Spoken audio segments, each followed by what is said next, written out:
there, Mr. Reddit here. Welcome back to another episode of r/entitled Parent Stories. Our first story we'll be reading today. Karen mother attempts to control my social life after I move out. I laugh in her face. After that, trust me, I don't know where your rental is. I'm just enjoying my coffee. And after that, want me to BS a review to get more business? Have fun losing money. Now for every thumbs up this video gets, one Karen gets her face laughed in. Don't try me, Reddit boy. So please smash that like button. And if you're new, subscribe and turn on notifications for new stories from Reddit every single day. Karen mother attempts to control my social life after I move out. I laugh in her face. I, 20, female, moved out on my 18th birthday and never looked back. I mostly moved out due to how strict my parents were. When I say strict, I don't mean something like home by 10 p.m. I mean, I wasn't allowed to have friends older than me, even by a few months. I wasn't allowed any guy friends. If I had a project to work on at school and got partnered with a guy, my mom would tell my teachers to make me do it alone. I was only allowed on my phone if someone, mom or dad, was there to monitor what I was doing. Weekdays, my bedtime was 9 p.m. and weekends 9:30 p.m. I could only have sleepovers if it was at my house, and all of my friends had to be questioned to make sure they were clean, meaning they didn't have boyfriends, no tattoos, went to church, you get it. So you can imagine, I had literally one or two friends.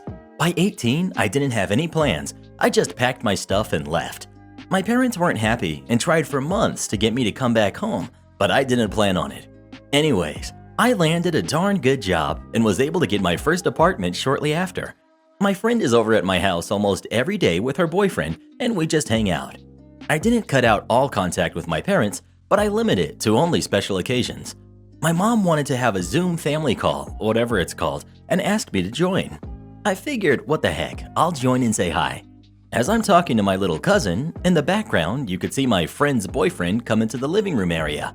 Everyone's face kind of froze, and I didn't think much of it. My mom asked who it was, and I told her, and she immediately gets annoyed. She starts asking why he was leaving my bedroom, which he didn't. The bathroom is the same way towards the bedroom, so I could see why it would look like he left from my room. She and my dad proceed to ask me why I have guys at my home. Why is he 21 hanging around me? I just turned 20, but yeah, it was like I was 15 again. My mom then insists I make him leave. At this point, my friend and her boyfriend hear this and go, "What the heck?" I didn't know what else to do but laugh. I said, "Are you out of your mind?" and laughed some more. I realized they were serious and said my goodbyes and hung up.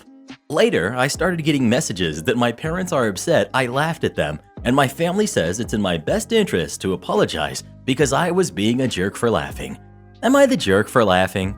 For those of you asking why I would think I was the jerk, it's mostly because I laughed at them, then hung up, so I thought it was rude and jerkish, especially after being told I was by my aunt as well.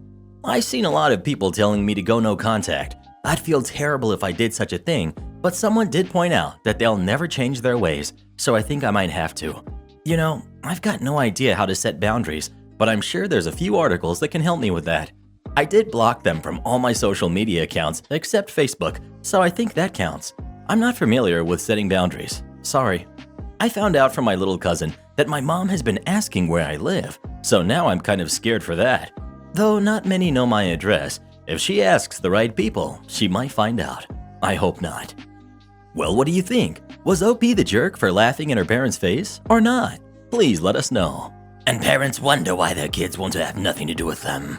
Trust me, I don't know where your rental is. I'm just enjoying my coffee. While my husband collects I don't work here lady incidents like a politician collecting bribes, I only have 3 of my own.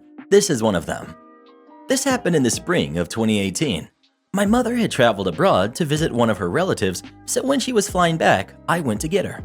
We live about 3 hours away from the airport. Because our oldest was recovering from a stomach bug, hubby decided to stay home with the kids and I would get my mother and bring her home. My mother's flight was scheduled to arrive at 13:15, but when I got there, I found out they had a 2-hour delay and I had to wait. I thought, alright, I'll enjoy a coffee while I wait, and notified my husband. The weather was good, low 20s Celsius, with no clouds, and decided to have my coffee on the outside patio of a coffee shop. I grabbed my tablet and, because the airport is a bit windy, a yellow windbreaker. and apparently that was the problem. I was reading my book on my tablet, enjoying my coffee, wearing my yellow windbreaker, when I heard a, "Hey, you!" I didn't think it was directed at me and continued reading. Then I feel someone looming above me and a, "I'm talking to you." I looked up to see a man looking down at me. The following exchange had happened. Cast, we've got me. We've got Chad, the entitled jerk. We've got Karen, entitled jerk's wife. We've got police officers 1 and 2. Me. Yes? Chad. Where's my rental? Thinking that he was asking where the rental companies had desks, I replied that we were on the other side of a rival's area. Chad. Okay, be a good employee and bring it here. Me. I will certainly not do that. I don't work for the rentals. Yes, you do. Now go and get it. Me. No. The thing goes back and forth like we are 4-year-olds when Karen inserts herself in the conversation. Karen. Honey, what's taking so long? Chad to Karen. This employee here doesn't want to bring us our rental. Karen comes and grabs my windbreaker's lapel and puts her face uncomfortably close to mine. Karen. Listen, you little jerk. Me and my husband are very good clients. I don't care if you're on your break, but if you don't bring the car in 3 minutes, we will get you fired. Me, extremely upset at this point. Listen, jerk, take your paws off me, or we will have trouble. Karen. Oh, you threaten me? Me? Oh, you are so getting fired. At that point, she swings her arm, hitting the coffee, spilling it on the table, missing the tablet, and on me. Me, standing up. Buzz off, jerk! Go find your own rental. Karen, at that point, slapped me, while her husband was screaming at me. I flipped and slapped her back, which initiated a fight. When the initial argument began, a couple of bystanders had taken notice. The shouting had attracted a crowd, and when the fight started, somebody called the cops. 2 officers came and separated us. Officer 1. What happened? Chad. The employee refused to help us, and then attacked my wife. Me. I don't work here, you jerk. And your wife attacked me. Officer 2. Madam, language please. Karen. I want to press charges. Officer 1. Okay, all of you are coming with us. We ended up in the airport police station. One officer went to get the manager of the rental company, and the other reviewed the tapes with his boss. The rental company manager verified I wasn't an employee. They wear white shirts and black ties and a lanyard with their access ID. I was wearing a Cthulhu t-shirt and jeans. The cameras verified the attack. I pressed charges and left to get my mother. Want me to BS a review to get more business? Have fun losing money. Several years have passed since this incident, and the people involved have either forgotten about this or don't lurk around this subreddit. Either way, names have been changed for privacy reasons. Background. I was working as a contractor for a big firm where clients go for specific services, and then we were assigned to that company on a subcontractor basis. The firm charges the clients an arm, a leg, and a kidney or 2, while paying us a tiny percentage of the sales. Business is business, and I can't complain about that. When it's time to renew the contract with the client, every 3 months, we are supposed to write a review about what's going on and what should be done in the next term. Now for the story. I worked on that project for 2 months, and I had a very good relationship with the employees and their CEO, and everything was peachy until my company wanted the client to pay double for additional services and wanted me to write a bogus review stating that their current situation was absolute crap and they should go for the new and improved plan. Moreover, I was supposed to do it by 7 p.m., 1.5 hours away, and it was my day off. I was in the middle of a trip with friends and I said, "No can do," and hung up. It was Friday. I didn't check my emails until Monday morning. Guess who woke up to 17 emails from the company and 2 from my client? I checked the client's email first, and the CEO had personally emailed me asking what was going on and why was my company pressuring them to sign a new contract when the old one was still active. I didn't say anything and told him that I'll check it out and get back to him. Not a minute passed before I got a call from my team leader. Team leader. Why didn't you write the report on Friday? Me. On my day off? Team leader. You should be available whenever we want you to do something. Me. What if I was sick or in the hospital? What would you have done then? But you were not, and we expect you to do as we say, because you are bound by employee rulebook. Me. As you may know, I'm not one of your employees, but a contractor.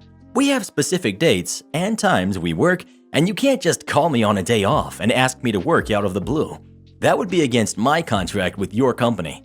By the way, since the client's current contract is still active for a month, the review has to be written after the contract ends, not before. It's even written in the contract you signed off. I don't care about semantics. Write a review by the end of the day. Me. I'm not going to BS the review. You have to do as we say, or else you're fired. Malicious compliance time. He said I had to write the BS review, but didn't mention anything about the real review.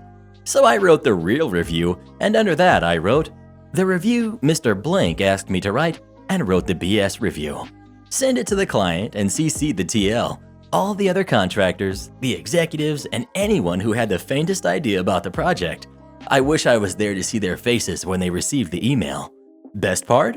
They tried to fire me, but couldn't due to the terms of the contract. So I had no work, but full pay for 4 months. My PC was locked, so I went to the office every day, brushed up my resume, and started sending emails all day while having free coffee and tea. The client I was working for hired me the next week as a freelance consultant. So I was getting double the income, though for 4 months, and stopped going to the company altogether. The CEO was a powerful guy, and he immediately sent an email to all the businesses he knew, and no one renewed their contract, resulting a net loss of a couple million a year per company.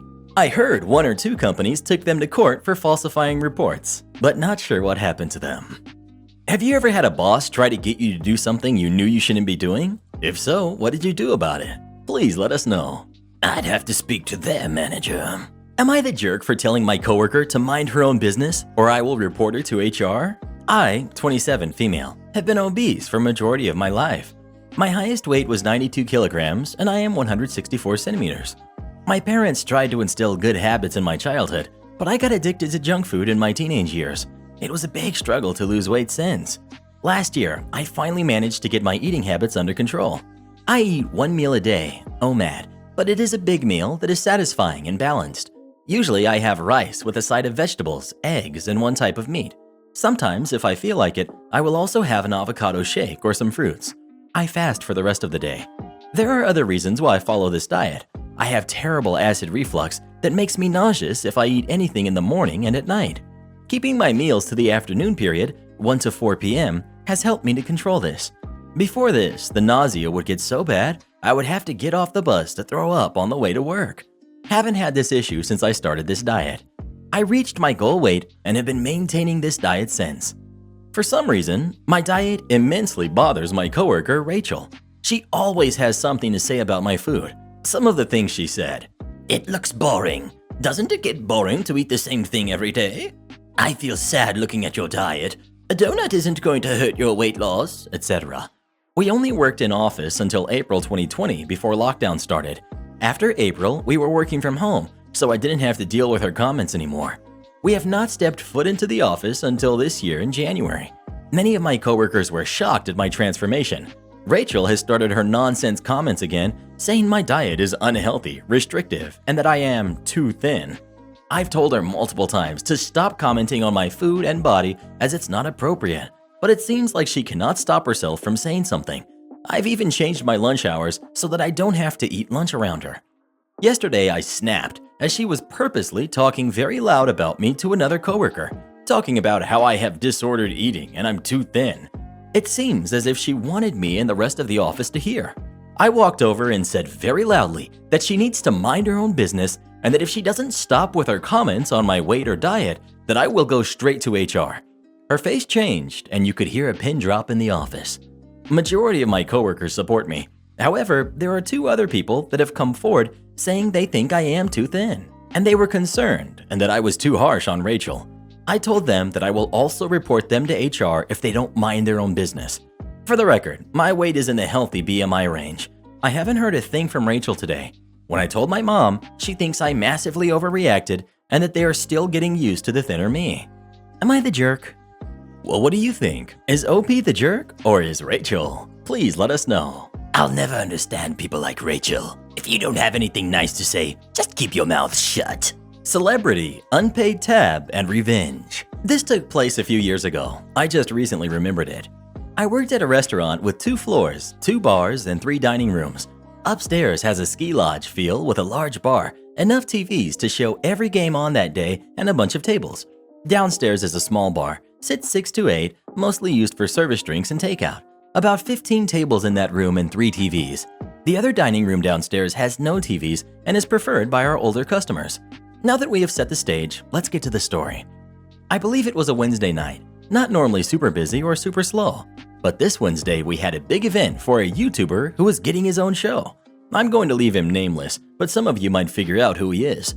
The event was for the showing of his first episode on TV.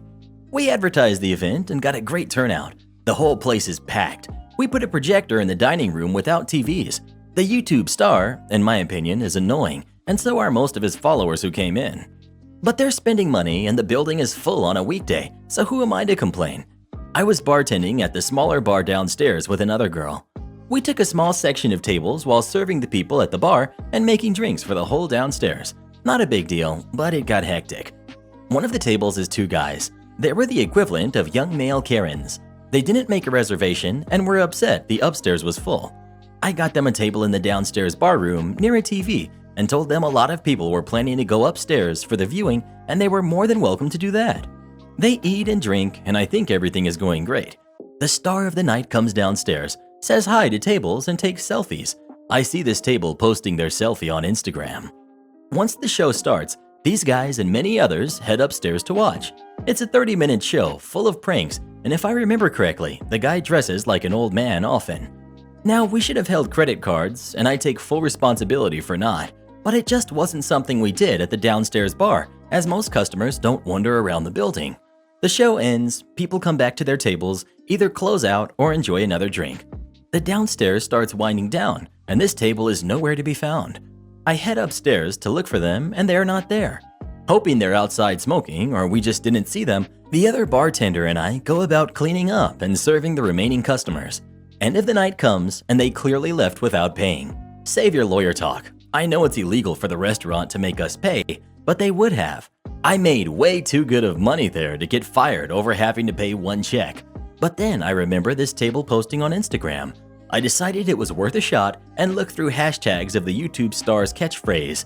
Lo and behold, I find it. Being a petty jerk, I use the YouTuber's catchphrase and comment on the picture. Would you look at that? You skipped out on your tab and I found you. Please call the restaurant and pay your tab. Not even 5 minutes later, this guy calls the restaurant and pays his tab. Some excuse that he bought and paid for his drinks upstairs and thought that was his tab.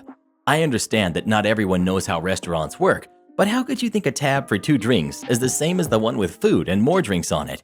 He paid his tab over the phone.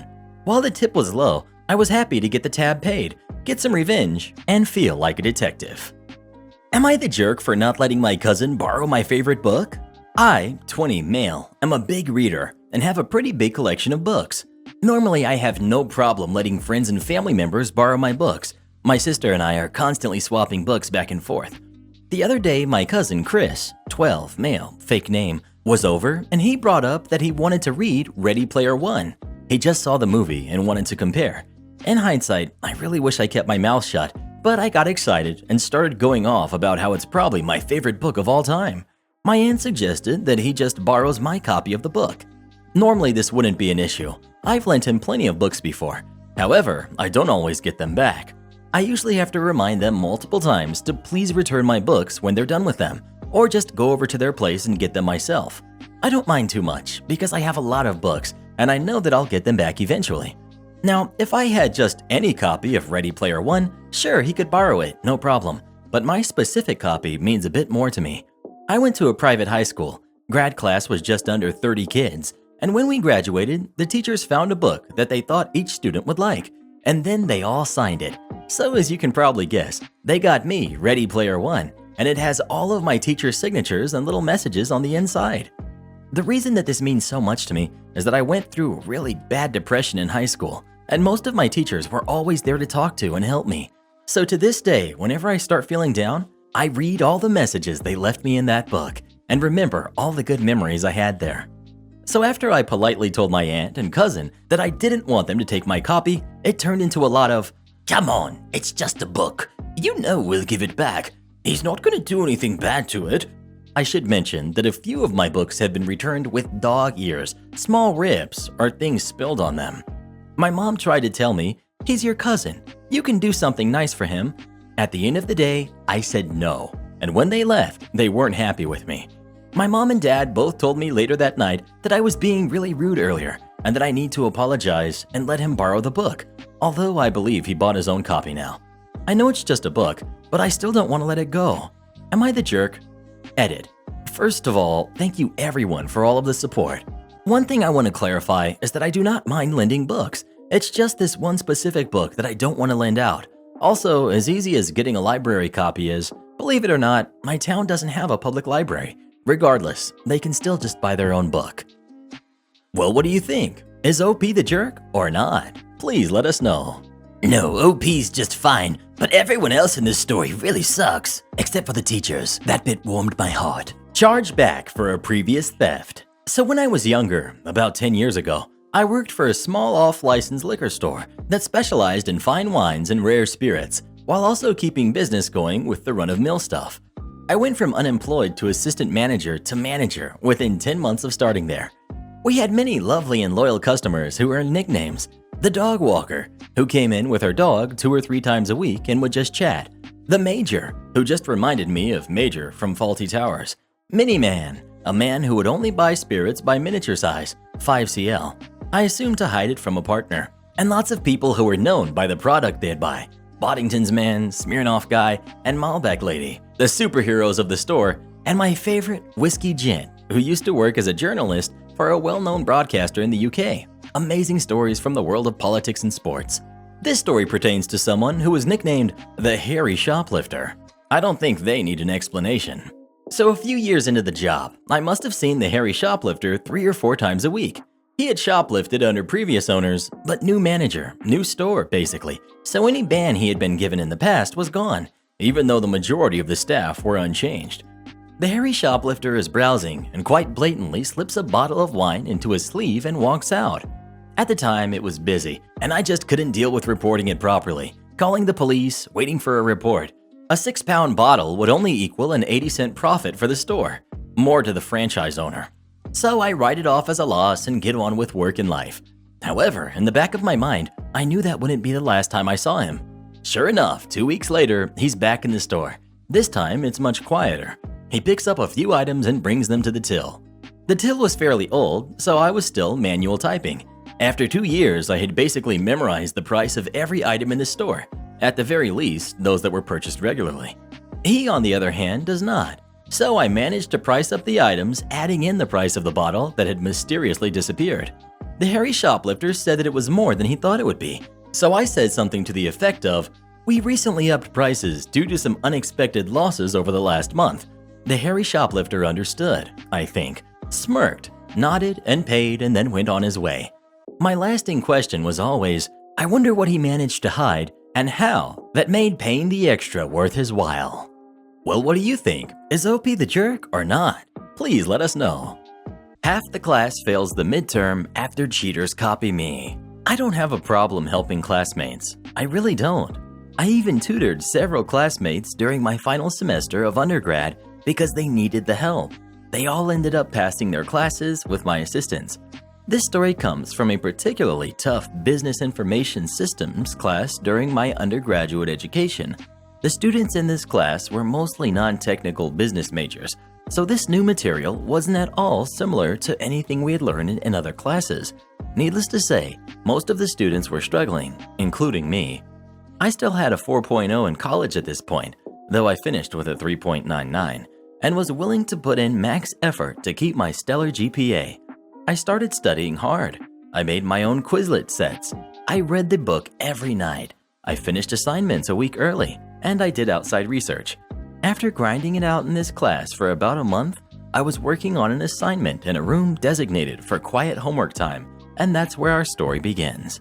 Several other students from my class were there and working on the same assignment I was on. Judging by the size of exasperation, the irritated whispers, and requests for help, they weren't having much success.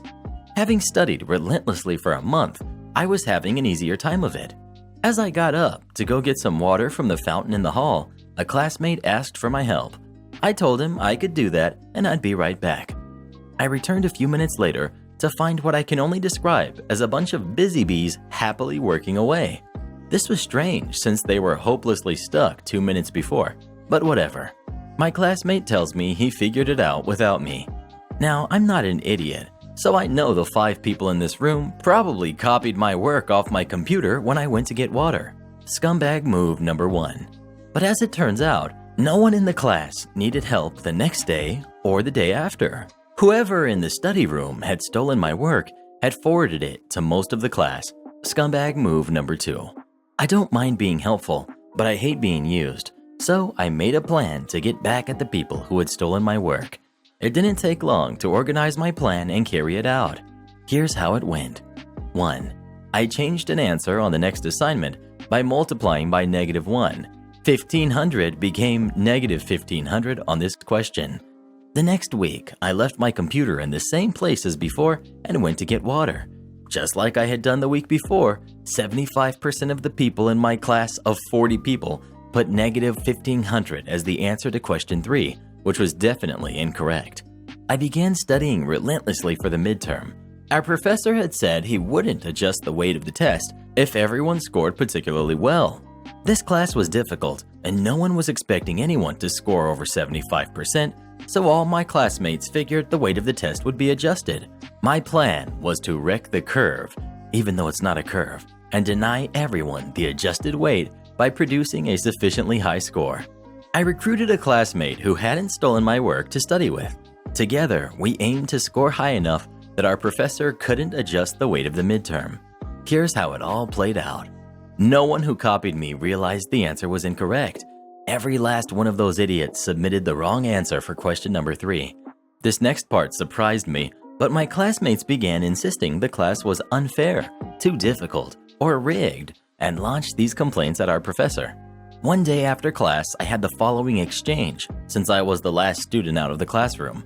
Professor: OP, do you think this class is too hard?